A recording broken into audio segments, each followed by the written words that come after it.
So our topic today is somatic psychedelic integration. The awareness that in order to integrate these big, beautiful experiences we have with our sacred plants, apparently we have to involve the body. And my guest is a PMP coach, Fagan Harlow, who happens to be the woman who knows most about somatic connection in my life.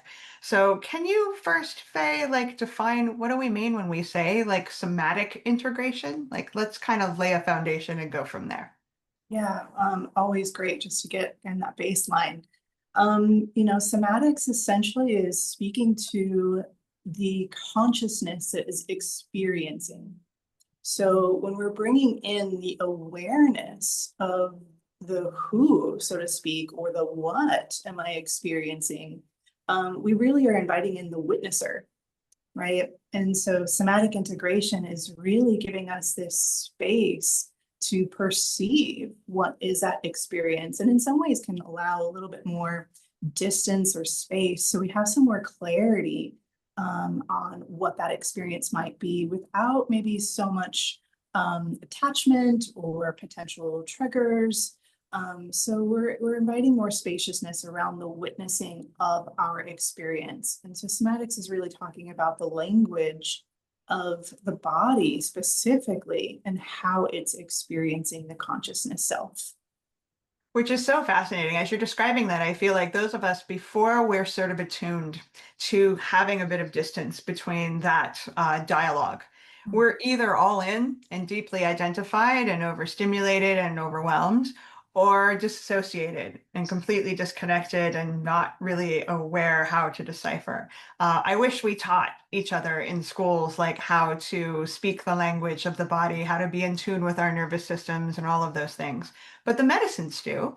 They teach us, they bring it in, they at least get things started of, hey, there's a whole world of information here that when you have a little distance from it is always true, always valuable. So when somebody comes to you in integration of a big psychedelic experience, like what are the first sort of priorities of helping to create that distance that you speak of? Yeah, I love first and foremost, Kat, that you invited in that there's the spectrum of potential, right? I like to think of most things on a continuum. So we can have this really, coupled kind of experience with our body and maybe an overly attached kind of experience in that spectrum where there's more disconnect, and that all of it is okay, right? All of it is very normal, common, it's part of the human experience. And so I think when we're inviting in this idea of somatic integration, particularly after big ceremonies, is can we cultivate first and foremost a sense of support, safety, stabilization. So things that are going to go ahead and allow us to feel, again, almost more normalized in our experience, right? I'm really big on depathologizing, which oftentimes when we have kind of big experiences, we can go into the story or the narrative, what's wrong, into those kind of concepts. And so we really just want to give some permission that this is okay. And I think when we can create that support and sense of safety of that experience, that allows a little bit of that distance for that dialogue to start to emerge again in a more organic and supportive kind of context. I love the word stabilization that you use because it feels like no matter if a deep dive with the medicines was the best night or the worst night, there is a coming back in. And this is actually perfect timing. I'm only a few days back from a retreat where I still feel like, whoa, I'm a little ungrounded. I'm a little wobbly. I'm a little disconnected from my normal sort of cognitive channels. And so the priority I always reflect to people too in terms of integration is before you try to apply meaning, before you're like trying to figure out what changes do I have to make, all of the things, let's stabilize, let's come back home, to the safety of our bodies and just slow things down, which we have to do intentionally quite a lot because of the lives that we live, the world that we live in.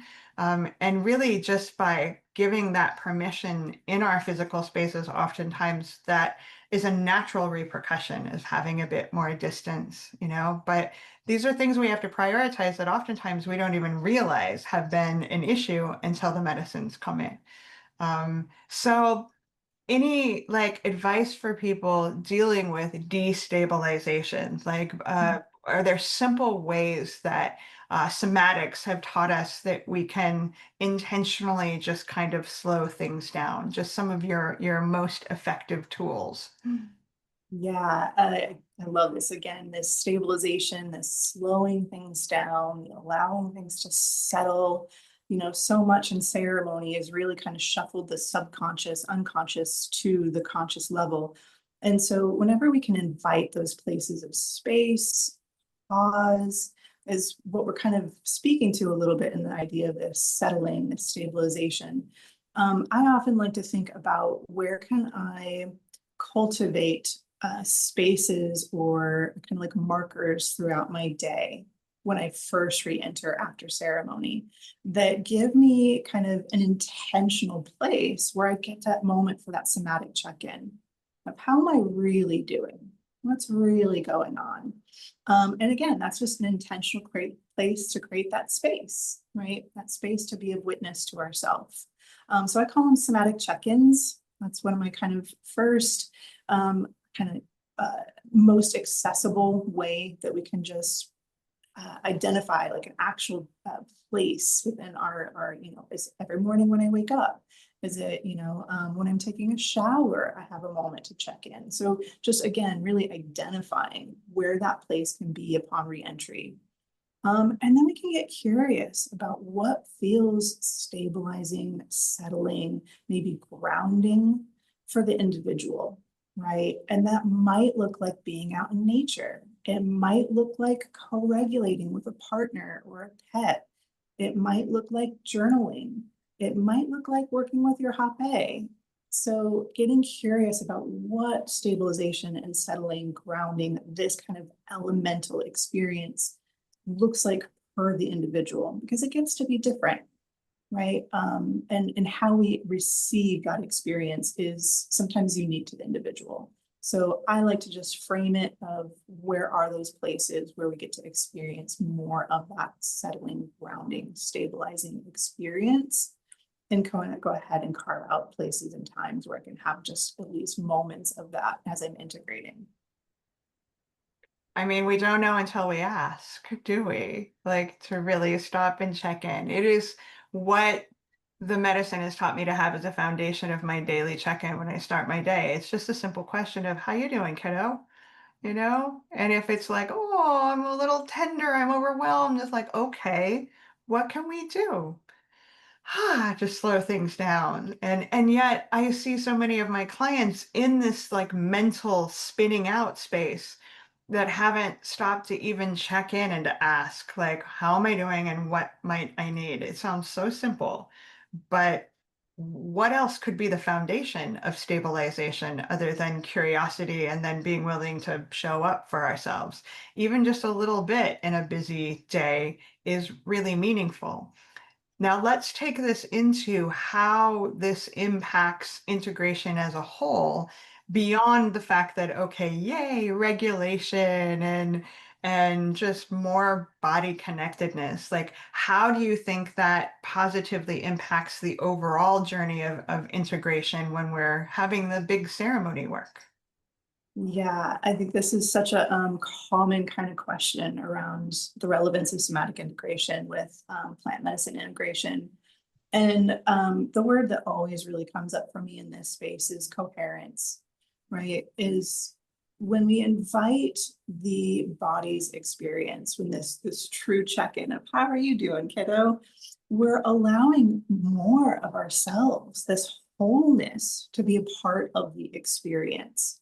I think you named it so well, Kat. It's very easy, culturally speaking, societally speaking, to be in that cognitive space, right? We can have these ceremonies and go into that meaning making of, okay, what's the actual action I need to do to make these changes? And sometimes it's just, again, about giving the body that moment to really be like, oh, I get to be involved here. I get to be listened to, tended to, involved in a, again, kind of like almost holding your own hand of your inner child and saying, let's do this together. And so I really view somatic integration on the continuum of plant medicine integration, the invitation for wholeness, the invitation for coherence of mind, body, soul, ego, prefrontal cortex, limbic system, like the unification of all of ourselves. Yeah, because it turns out we're complex beings, right? It's like, and I like to think that my consciousness is the parent to all of those beings. And if I'm only attempting to find meaning, let's say, to a recent experience, staying in the mental spaces, it's like I'm only paying attention to one of my children. And my body, my emotion, limbic system, however we want to define it, are like, hello? I also have things to say and needs and all of that. And also, I can attest from a deep place of experience that I cannot think my way into integration. I have tried passionately, not intentionally, not realizing that's what I was trying to do, but I think it's just so incredible and even poetic in the timing of how somatics has come on the scene in the last really decade, even less than that, in a really impactful way. Because I think lots of people like myself that have been in the space for a while have realized, hold on a second, it's not all happening here.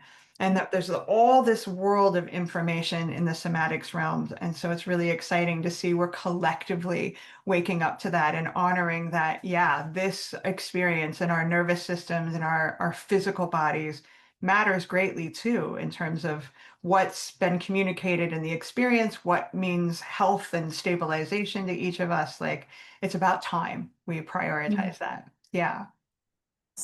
Yes, here for it, for sure. Yeah, yeah. Well, I feel like the train has left the station. I don't have a choice anymore. My body's like, I'm a priority. So last question then for you. For anyone who's called to have support in somatic integration, can you just describe how you work with people, given that, it's an experience that not a lot of people are familiar with yet, if you can give that language. Yes, definitely. Again, this is another, I think, very common question of what does this actually look like in practice and application? I personally work with somatic experiencing from Peter Levine's work. And more or less in an integration session is we're getting curious about what's happening in the body. We might be recounting what happened in ceremony. We might be recounting a pattern that's showing in my life. We might be recounting, that I am in this really cognitive space and I'm trying to make sense. I'm guilty of this myself, right? Trying to make sense of how do I take what happened in ceremony and bring it into my world. And when we create that invitation for the dialogue of what's happening in the body while I'm in maybe this cognitive landscape or maybe this emotional place, then again, this is that invitation for the coherence, the whole person experience. So essentially, what this will start to look like is we're getting curious maybe about sensations that are happening in the body. We can get curious about emotions. What do emotions feel like? Is there, kind of a breadth within an emotion? Can we kind of delineate things out or give, again, a little bit more spaciousness to what the experience is? Because when we get more curiosity around the entirety of that experience, we start to tap into places of nuance. And nuance can actually really matter, can make a big difference. So that's what we're really kind of looking for.